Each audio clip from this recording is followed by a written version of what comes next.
Halo semua, selamat datang di PJ Channel. Channel ini akan membahas materi fisika SMA yang sedang kalian pelajari. Selamat belajar! Kali ini kita akan belajar mengenai materi termodinamika yang ada di kelas 11. Langsung saja kita mulai. Pernahkah kalian melihat mesin mobil ataupun melihat mesin yang ada pada motor? Menurut kalian nih, bagaimana sih cara kerja mesin-mesin tersebut? Apakah fisika di SMA mempelajari tentang mesin-mesin ini? Jawabannya, ya, belajar, tapi tidak sampai sedalam itu. Karena prinsip sederhana dari mesin adalah mengubah energi kalor menjadi, ya salah satunya untuk mesin mobil dan mesin motor adalah menjadi energi gerak gitu ya. Energi kalor dari bensin gitu ya diubah menjadi panas lalu disalurkan ke piston dan diubah menjadi energi gerak gitu ya, menggerakkan roda-roda. Nah, proses sebuah mesin untuk mengubah energi kalor menjadi energi gerak ini dapat dijelaskan melalui cabang ilmu yang disebut dengan termodinamika. Nah, apa itu termodinamika? Termodinamika adalah cabang dari ilmu fisika yang mempelajari tentang proses perpindahan energi sebagai kalor dan usaha antara sistem dan lingkungan. Itu. Jadi termodinamika ini ya mempelajari tentang proses perpindahan energi gitu ya, khususnya di mesin itu dari kalor menjadi usaha. Usahanya macam-macam, bisa menjadi energi gerak gitu ya untuk motor dan mobil, bisa juga menjadi energi panas ataupun menyerap panas gitu ya seperti pada kulkas. Begitu. Nah, sebelum kita masuk ke termodinamika gitu ya, sebelum masuk ke materinya, ada dua istilah penting gitu ya yang harus kalian pahami. Yang pertama itu ada sistem dan ada juga lingkungan. Nah, saya gambarkan seperti ini. Lihat, sistemnya berada di dalam lingkungan gitu ya. Karena apa? Nah, ini berhubung dengan definisinya. Sistem adalah sesuatu yang sedang kita tinjau gitu ya. Nah, jadi ya yang sedang kita tinjau pokoknya itu sistem. Nah, contohnya itu partikel gas di dalam ruangan tertutup. Nah, seperti ini. Nah, ini contoh sistemnya yang sedang kita tinjau. Dan ada juga lingkungan. Nah, apa yang dimaksud dengan lingkungan? Lingkungan adalah segala sesuatu yang mempengaruhi sistem. Contohnya, partikel gas ini bisa dipanaskan, ditekan, atau dikompresi, tergantung bagaimana soalnya gitu ya. Jadi ya ketika segala sesuatu yang mempengaruhi sistem, ya itu yang dimaksud dengan lingkungan gitu. Seperti itu. Nah, sekarang kita masuk ke hukum nol termodinamika gitu ya. Jadi hukum pertama dan hukum dasar dari termodinamika itu bunyinya, nah jika ada benda A, benda B, dan benda C. Nah, seperti yang dapat kalian lihat, benda B dan benda A itu saling berdempetan gitu ya, saling mengenai satu sama lain, begitu juga benda A dan benda C gitu. Mereka saling mengenai satu sama lain. Nah, menurut hukum nol termodinamika, jika dua benda berada dalam kesetimbangan termal dengan benda ketiga, maka ketika benda tersebut berada dalam kesetimbangan termal satu sama lain. Maksudnya apa? Nah, bahasa sederhananya, jika A setimbang dengan B, gitu ya, seperti yang dapat kalian lihat, A gitu ya, ngerengket dengan B, dan A setimbang dengan C, gitu. Maka bisa kita katakan bahwa B dan C itu setimbang juga gitu ya. Maka ketika ketiga benda ini mengalami setimbang termal. Nah, contohnya itu pada termometer raksa. Misalnya termometer raksa lagi mengukur suhu seember air gitu ya. Nah, kalau kalian amati raksa di dalam termometer itu kan tidak bersentuhan dengan air gitu kan, melainkan raksa tersebut bersentuhan dengan kaca gitu dan kaca tersebut bersentuhan dengan air. Nah, karena raksa bersentuhan dengan kaca dan kaca bersentuhan dengan air, maka menurut hukum nol termodinamika ya ketika suhunya sama mereka dalam keadaan setimbang termal. Seperti itu. Itu yang dimaksud dengan hukum nol termodinamika. Nah, selanjutnya kita masuk ke hukum 1 termodinamika. Bunyinya, jumlah kalor yang ditambahkan pada suatu sistem sama dengan perubahan energi dalam sistem ditambah usaha yang dilakukan oleh sistem. Maksudnya apa?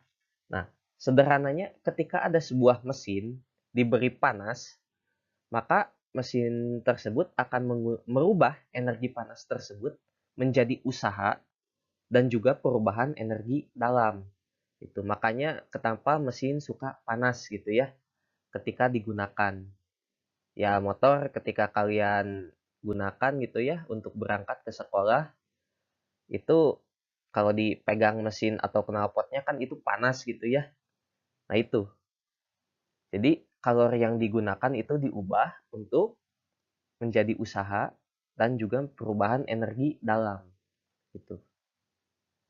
Nah, dirumuskan secara matematis Q sama dengan delta U plus W gitu ya. Nah, kalau secara hukum itu ya dituliskannya Q sama dengan delta U plus W. Tapi banyak juga sumber yang menyatakan delta U sama dengan Q min W. Nah, kenapa gitu ya banyak sumber yang mengatakan demikian juga? Itu karena alasannya adalah rumus yang kedua ini mudah digunakan gitu ya. Karena di dalam soal seringkali yang dicari itu delta U gitu. Dan juga lebih mudah untuk mengontrol lingkungannya seperti contohnya kalau dalam soal seperti sebuah gas diberi kalor gitu kan. Nah, itu. Sebuah gas diberi usaha atau sebuah gas melakukan usaha. Jarang gitu ya sebuah gas memiliki perubahan energi dalam, jarang gitu ya. Nah, dengan Q, apa itu Q-nya? Q itu kalor yang diterima atau dilepaskan oleh sistem, dan delta U perubahan energi dalam, dan W adalah usaha yang dilakukan oleh sistem. Nah, ingat ketiga besaran ini memiliki satuan yang sama, yaitu Joule. Itu. Oleh karena itu, kenapa mereka bisa saling menjumlahkan ataupun mengurangi satu sama lain? Karena mereka bertiga besarannya sama gitu. Yang biasanya mungkin di rumus-rumus fisika lain kan perkalian, nah karena itu satuannya beda gitu. Nah, karena yang sekarang itu satuannya sama gitu, jadi bisa dikurangi ataupun dijumlahkan dengan mudah gitu ya, tanpa harus merubah satuan satu sama lain. Seperti itu.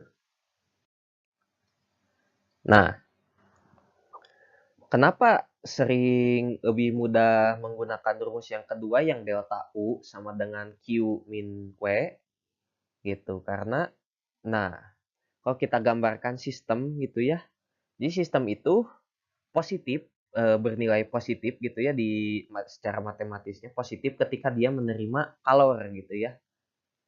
Nah, ketika sistem melepas kalor, dia bernilai negatif. Maksudnya, jadi ketika sistem misalnya diberi kalor oleh lingkungan apapun itu, misalnya dipanaskan gitu ya, atau dimasukkan ke dalam oven gitu. Nah, itu yang dimaksud dengan lingkungan. Nah, kenapa tanda panahnya masuk? Ya karena sistemnya menerima kalor. Nah, sementara Q-nya bernilai negatif ketika sistem melepas kalor ke lingkungan gitu ya. Jadi positif kalau sistem menerima kalor dari lingkungan dan negatif kalau sistem melepas kalor ke lingkungan. Nah, sebaliknya untuk usaha, sistem bernilai negatif ketika dikenai usaha gitu. dan bernilai positif ketika sistem melakukan usaha. Karena prinsip kerja mesin kan diberi kalor, lalu mesin tersebut melakukan usaha gitu kan. Sebaliknya mesin juga bisa dibalik gitu ya, ketika dia diberi energi lain gitu, dia malah melepaskan kalor gitu. Ketika dia dikenai usaha, dia malah melepas kalor gitu. Itu memang sistem fungsinya seperti itu. Jadi ketika sistem menerima kalor, dia akan melakukan usaha. Sementara ketika sistem dikenai usaha, sebaliknya dia akan melepas kalor gitu. Ini seperti contohnya oven dan kulkas gitu ya, mereka saling berlawanan satu sama lain. Nah, ketika perubahan energi dalam atau suhu sistem naik, ya delta U-nya bisa kita simpan positif gitu ya. Dan ketika suhu sistemnya turun atau perubahan energi dalamnya menurun gitu ya, berarti delta U-nya kita pasangkan negatif gitu ya di rumusnya. Nah, ini penting gitu ya gambar ini, karena ini memudahkan kalian gitu ya dalam menggunakan rumus gitu ya dalam mengerjakan soal gitu. Seperti itu. Nah, selanjutnya kita masuk ke penjelasan gitu ya. Kan tadi ada usaha, ada kalor gitu ya, dan perubahan energi dalam. Nah, kalor seperti yang sudah dipelajari di suhu dan kalor gitu ya. Kalor itu adalah energi yang mengalir dari suhu tinggi ke suhu yang lebih rendah gitu. Nah, ini sudah pernah kalian lihat di suhu dan kalor, Q sama dengan MC kali delta T gitu ya. Atau jika kita menggunakan kapasitas kalor, Q sama dengan C besar dikali delta T. Kalau yang awal tadi C-nya C kecil gitu ya. Nah, bedanya apa? Nah, kalau C besar itu kapasitas kalor, sementara C kecil itu adalah kalor jenis gitu ya. Sementara delta T perubahan suhu dan Q adalah kalor gitu ya. Satuannya Joule, nah bisa dapat kalian lihat gitu ya. Satuan-satuannya bagian bawah. Nah, sementara kapasitas kalori ini terbagi menjadi dua keadaan, yaitu ada kapasitas kalor ketika tekanan konstan gitu ya, P, karena tekanan disimbolkan dengan P, maka kita gunakannya Cp gitu ya. Ketika tekanannya konstan, Cp-nya itu atau kapasitas kalornya itu 5/2 Nr. Dan ketika volumenya konstan gitu ya, atau keadaan isohorik, kalau yang tadi isobarik, nah kalau keadaan isohorik kita menggunakan 3/2 Nr gitu ya. Dengan Cp sama dengan C pada tekanan tetap, Cv sama dengan C pada volume tetap yang sudah saya jelaskan, dan N jumlah mol gas, satuannya mol, dan R tetapan gas gitu ya, satuannya joule per mol Kelvin atau Celsius gitu ya. Nah, satuan dari kapasitas kalor sendiri joule per derajat Celsius gitu ya. Seperti itu. Nah, selanjutnya di usaha. Apa yang dimaksud dengan usaha pada termodinamika? Energi yang digunakan untuk mengubah volume sistem pada tekanan tertentu gitu ya.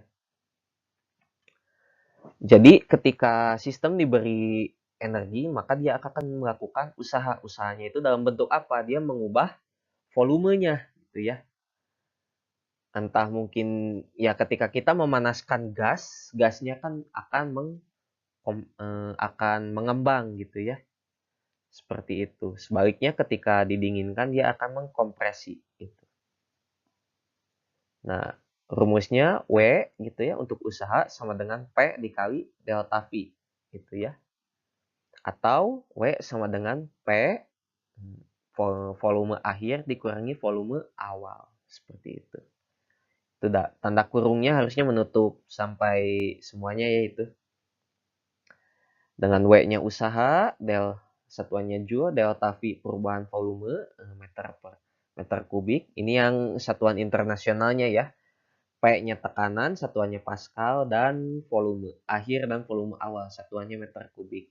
Gitu. Tapi kalau di soalnya sentimeter kubik, ya mau diubah dulu boleh. Kalau di PG-nya sentimeter kubik tidak usah diubah dulu. Itu. Dan ini proses-proses dalam termodinamika. Nah, kemarin di teori kinetik gas, kita belajar bahwa dalam pada gas itu ada 4 keadaan gitu ya. Ada keadaan isobarik. Apa itu isobarik? Yaitu tekanan konstan gitu ya. Nah, usahanya dapat dilihat gitu ya. W sama dengan P kali delta V gitu ya. Untuk atau bisa juga menggunakan persamaan W sama dengan NR kali delta T. Untuk kalornya kita gunakan Q sama dengan CP dikali delta T gitu ya. Atau sama dengan Q sama dengan 5/2 NR kali delta T. Nah, untuk rumus perubahan energi dalamnya pada keadaan isobarik, delta U sama dengan Q min W. Atau delta U sama dengan 3/2 NR kali delta T. Gitu. Nah, ini gunanya apa ini rumusnya kok banyak sekali, Pak? Gitu. Ya, rumus ini digunakan bergantung dengan keadaan gitu ya. Keadaan masalahnya gitu. Apabila jadi selalu gas itu pada keadaan tertentu gitu ya, entah dalam keadaan isobarik, isohorik, isotermik ataupun adiabatik gitu. Sehingga semuanya berkemungkinan untuk digunakan gitu, apalagi di SBMPTN atau sekarang namanya UTBK gitu ya. Kalian memang harus mengingat ini semua. Nah, gambar ciri isobarik gimana? Kalau misalnya dalam bentuk grafik, nah grafiknya dapat kalian lihat gitu ya. Yang pertama, nah kalau secara tertulis di soal ya sebuah gas gitu dalam keadaan isobarik biasanya diketahui seperti itu. Dapat dilihat juga, nah yang kedua ada grafik isohorik gitu ya. Lihat bedanya isobarik dan isohorik. Nah, usahanya W sama dengan 0 gitu. Kenapa 0? Ya karena tidak ada perubahan volume gitu ya. Kan W sama dengan P kali delta V. Nah, delta V-nya karena 0, maka W-nya pun sama dengan 0. Seperti itu. Lalu untuk kalornya, kita gunakan Q sama dengan CV kali delta T. Atau Q sama dengan 3/2 NR kali delta T. Nah, perubahan energi dalamnya sama gitu ya dengan keadaan isobarik gitu ya. Dapat kalian lihat sendiri. Nah, yang ketiga ada isotermik gitu ya, dapat dilihat di gambar bentuk grafiknya. Gitu. Kalau jadi dapat kalian bedakan itu isotermik dan adiabatik. Kalau isotermik dia cenderung lebih landai grafiknya gitu ya. Dan adiabatik.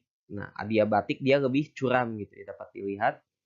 Nah, untuk usahanya yang isotermik rumusnya W sama dengan nRT kali ln V2 per V1. IN atau LN itu ln gitu ya, logaritma natural. Gitu. Nah, untuk kalornya Q sama dengan W. Nah, karena pada keadaan isotermik kan suhunya konstan nih, suhunya konstan. Berarti tidak ada perubahan suhu. Berarti tidak ada perubahan energi dalam. Sehingga bisa kita simpulkan ya Q sama dengan W gitu ya. Kan biasanya Q sama dengan W plus delta U.